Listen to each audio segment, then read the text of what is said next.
जय संविधान जय भारत. मी संजय कांबळे, बहुजन प्रवाह न्यूज चॅनलमध्ये आपल्या सर्वांचे स्वागत करतो.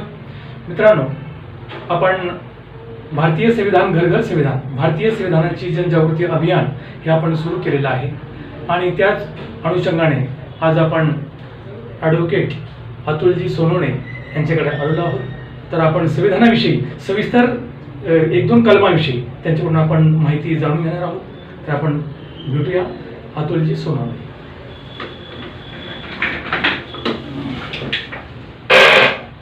अतुलजी सोनवणे सर, आपल्या बहुजन प्रवाह चॅनलमध्ये स्वागत आहे.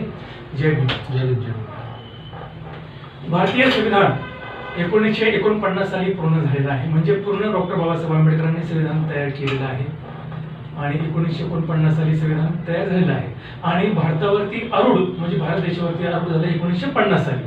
तर 1950 सालापासून ज्या संविधानावरती हा देश चालतोय, तर मला तुम्हाला एक प्रश्न विचारायचा आहे. जे संविधानाच्या अंतर्गत डॉक्टर बाबासाहेब आंबेडकरांनी जे व्यवस्था निर्माण करून दिलेली आहे, त्याच व्यवस्थेवरती हे संपूर्ण देश चालतोय का, की राजकीय लोक त्याच ज्या डॉक्टर बाबासाहेब आंबेडकरांनी आपल्याला हे दिलेलं आहे, आपण म्हणतो नाही का, व्यवस्था दिलेली आहे संविधानाच्या अंतर्गत, त्या व्यवस्थेनुसार चालते का? बघा, सगळ्यात अगोदर मी तुमचं अभिनंदन करेल आणि माझ्या ऑफिसमध्ये स्वागत देखील करेल. तर तुमचा जो प्रश्न आहे तो प्रश्न असा आहे की संविधानामार्फत या देशाचा राज्यकारभार चालू आहे का, बरोबर.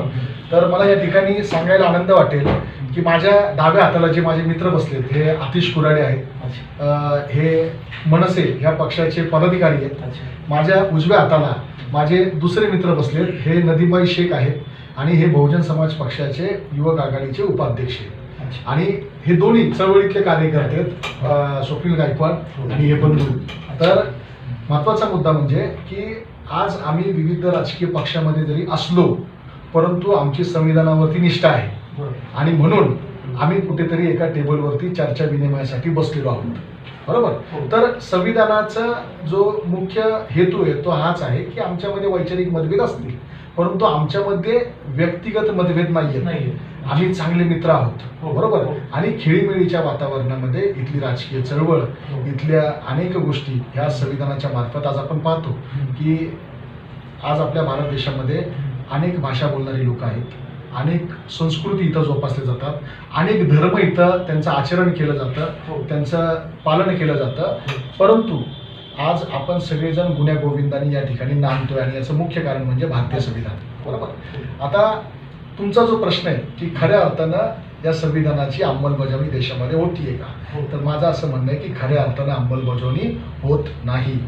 आता जी काय अंमलबजावणी होतीये ती आपण असं समजू की 100तले 20-25% असेल, बरोबर. आणि ह्याचं मुख्य कारण म्हणजे की लोकांना त्यांचे मूलभूत अधिकार, लोकांना संविधानानं काय दिलेलं आहे, तर याच्याबद्दल लोकांना माहिती नसल्यामुळं आपण तसा प्रतिप्रश्न या व्यवस्थेला किंवा या सरकारला करू शकत नाही.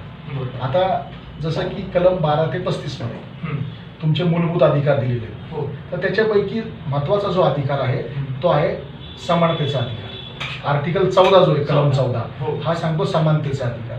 त्याच्यानंतर आर्टिकल 15 जो आहे हा सांगतो की discrimination, there has to be no discrimination on the base of caste, creed, place of birth, तुमचं म्हणजे जेंडर. तर हे सगळे जे गोष्ट आहेत ह्याच्या बेसवरती तुमच्या बरोबर डिस्क्रिमिनेशन म्हणजे भेदभाव केला जाता कामा नये, की तुम्ही कुठल्या जातीचे आहात, धर्माचे आहात, तुम्ही काळे आहात की गोरे आहात, त्यानंतर तुम्ही कुठे जन्माला आला, तुम्ही कुठल्या प्रांताला बिलॉंग करता, तर हे मायने धरत नाही. तुम्ही एक मनुष्य आहात, यू आर ह्युमन बीइंग. त्या ग्राउंडवरती तुम्हाला इथं तुमच्याबरोबर इक्विलिटीने राहिलं पाहिजे. तर आर्टिकल 14 जो आहे तो सांगतो equality before law and equal protection of law. Article 15 जो आहे हा सांगतो की तुमच्यामध्ये डिस्क्रिमिनेशन नसलं पाहिजे. आर्टिकल 17 जो आहे तो सांगतो की काय महत्वाचे तुम्हाला आर्टिकल सांगतो. आर्टिकल 17 जो आहे तो आर्टिकल 17 सांगतो की ॲबोल्युशन ऑफ अनटचेबिलिटी म्हणजे अस्पृश्यता ही काढणे. आर्टिकल 18 जो आहे तो सांगतो ॲबोल्युशन ऑफ टायटल्स म्हणजे जमीनदार, राव बहादूर हे जे टायटल्स आहेत, ही घटना ज्या दिवशी अंमलात आली 26 जानेवारी 1950 तेव्हापासून ह्या ज्या टायटल्स आहेत ह्या टायटल्स तेव्हापासून सगळ्या संपुष्टात आल्या. आता आर्टिकल 19 जो आहे तो अभिव्यक्ती स्वातंत्र्य सांगतो. आर्टिकल 19 मध्ये तुम्हाला फ्रीडम ऑफ स्पीच आहे, तुम्हाला freedom of speech and expression झालं, त्याच्यानंतर तुम्हाला फ्रीडम ऑफ असोसिएशन झालं, तुम्हाला फ्रीडम ऑफ असेंब्ली झालं, तुम्हाला फ्रीडम ऑफ मीटिंग झालं. आता आपण मीटिंगच करतो, Meetingच करतो. बरोबर. हो, हो. त्याच्यानंतर तुम्हाला सांगतो फ्रीडम ऑफ रेसिडेन्स झालं, फ्रीडम ऑफ प्रोफेशन झालं, फ्रीडम ऑफ ऑक्युपेशन झालं आणि फ्रीडम ऑफ ट्रेड. एवढे स्वातंत्र्य तुम्हाला आर्टिकल 19च्या अंतर्गत मिळतात. आणि दुसरा त्याच्यानंतर जो महत्त्वाचा जो आर्टिकल आहे ते म्हणजे आर्टिकल 21. तर आर्टिकल 21 जो आहे तो म्हणजे right to live and personal liberty except the procedure established by law. तर हे जे सगळे आर्टिकल आहेत हे आर्टिकल लोकांना माहीत नाही आहेत, लोकांना त्यांचे मूलभूत अधिकार माहीत नाही आहेत. आणि मूलभूत अधिकार माहीत नसल्यामुळं त्यांना त्या गोष्टीची ज्ञातच नाही आहेत की माझे फंडामेंटल राईट्स हे मला मिळत आहेत की नाही मिळत. बरोबर. मी पुन्हा तुमच्या मूळ प्रश्नाकडे येतो हो. की खऱ्या अर्थानं ह्या देशामध्ये संविधान लागू आहे की नाही. तर मी अगोदर तुम्हाला जे उत्तर दिलं की ते अंशतः लागू आहे, राईट. 100% लागू नाही. तर त्याचं एक मी कालच फेसबुकला एक ब्लॉग टाकलेला आहे. त्याच्यामध्ये एक बातमी 26 जुलैच्या सकाळ दैनिकामध्ये प्रसिद्ध झाली. अच्छा. ती बातमी अशी होती की RSSचे जे सहकार्यवाह आहेत, माजी सहकार्यवाह, तर त्यांचं नाव आता मला आठवत नाही, परंतु त्यांच्या अंत्यविधीसाठी काही VVIP लोक हे वैकुंठ स्मशानभूमीमध्ये हो. येणार होते. तर त्यावेळेस महानगरपालिकेनं 17 तासांमध्ये सगळी वैकुंठ स्मशानभूमी आणि परिसर चाकाचक करून घेतला होता.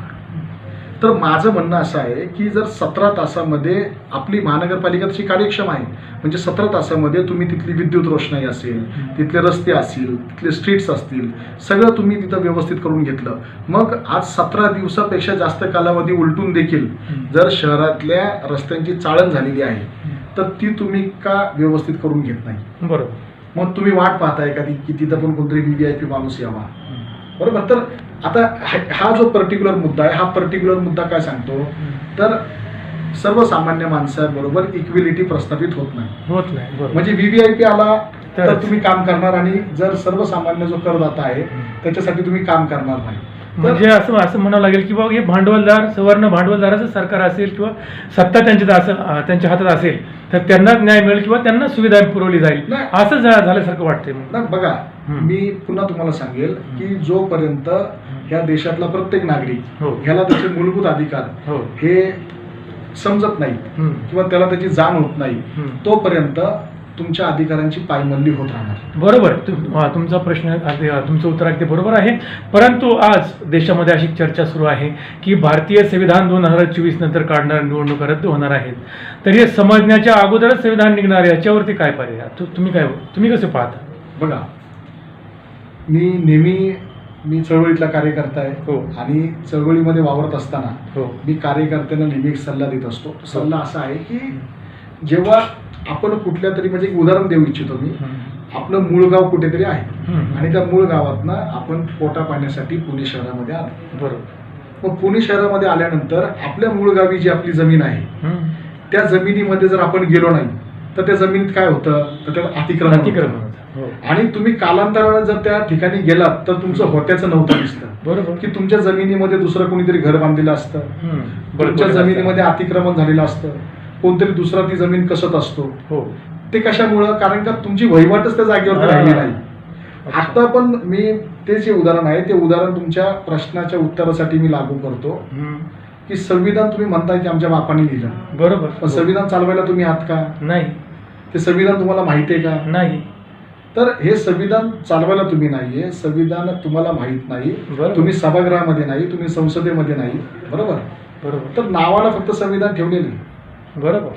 आणि ते संविधान जे आहे ते संविधान चालवणारी लोक जर तुमची नसतील, म्हणजे मेंटली तुमची नसतील तर ते संविधान लागूच होणार नाही. बरोबर. आणि म्हणून आता जे कुणी इथला प्रस्थापित वर्ग जो आहे त्या प्रस्थापित वर्गाला संविधानाचं जे बेसिक स्ट्रक्चर आहे, ज्याला आपण लिबर्टी, फ्रॅटर्निटी, इक्विलिटी, जस्टिस आणि ब्रदरहुड असं बोलतो, ज्याला मराठीमध्ये आपण समता, स्वातंत्र्य, बंधुत्व आणि न्याय असं बोलतो, तर ह्या बेसिक स्ट्रक्चर आज कुठलाही शासन करता त्या बेसवरती, म्हणजे खऱ्या अर्थानं म्हणजे 100% त्याचं इम्प्लिमेंटेशन होताना दिसत नाही. आणि त्याचं मुख्य कारण म्हणजे की या बहुजन महापुरुषांच्या विचारधारेची लोक त्या सभागृहामध्ये नाही.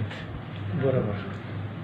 तर सर, मला असं म्हणायचं आहे की आता येणाऱ्या काळामध्ये समजा आता 2024 हे अंतिम इलेक्शन आहे, असं काय समजा राष्ट्रीय सेवक संघ, भाजप हे जे त्यांचे जे आजचं जे राजकारण आपण पाहतोय, नाट्यमय राजकारण सुरू आहे, तर यातून काय असं नेमकं या बहुजन समाजाचे जो प्रश्न आहेत, बहुजनांचे प्रश्न आहेत, व असा कुठला प्रश्न आहे की त्या प्रश्नावरती आता मला तर असं वाटतंय की जेव्हा सगळा अभ्यास केल्यानंतर एकच प्रश्न पुढे येतोय की ही लोक जरी निवडून येत नाहीत, भाजपचा जो अजेंडा जो आहे, अजेंडा त्यांचा भारतीय संविधानाच्या विरुद्ध आहे. मुस्लिम, शीख, इसाई, SC, ST, OBC या लोकांच्या विरोधात त्यांचा अजेंडा आहे. मग ते बहुमताने निवडून कसे येत आहे तर ते EVM मशीनमध्ये घोटाळा करतायत, आणि हाच एक शेवटचा विषय असू शकतो देशासमोर, असं देखील मला वाटतं. तर आपण कसे पाहता याकडे? बघा की ही जी महापुरुष आहे, हो, ही महापुरुष आपण वाचली पाहिजेत, आपण ती जाणली पाहिजेत. बरोबर, त्यांना माना तुम्ही, परंतु तुम्ही जाणून जर त्यांना मानलं तर त्यांचं महत्त्व आणखीन वाढणार. हो, आता कुठलाही महापुरुष हा आपल्यामध्ये आता व्यक्तिशः जिवंत नाही, बरोबर, पण तरी सुद्धा मग छत्रपती शिवाजी महाराज असतील, संभाजी महाराज असतील, राष्ट्रपिता महात्मा ज्योतिबा फुले असतील, शाहू असतील, बाबासाहेब असतील, अण्णाभाऊ साठे असतील, ही महापुरुष आपल्यामध्ये जी जिवंत आहे ती विचारांची जिवंत आहे. हो, आणि ह्या महापुरुषांच्या विचारांच्या अपोजिट वागणारी जी लोक आहेत ते ह्यांना विचारांती संपवण्याचा प्रयत्न करतायत. अर्थात म्हणजे प्रतिग्रामी म्हणूया आपण त्यांना, पुरोगामी आणि प्रतिग्रामी.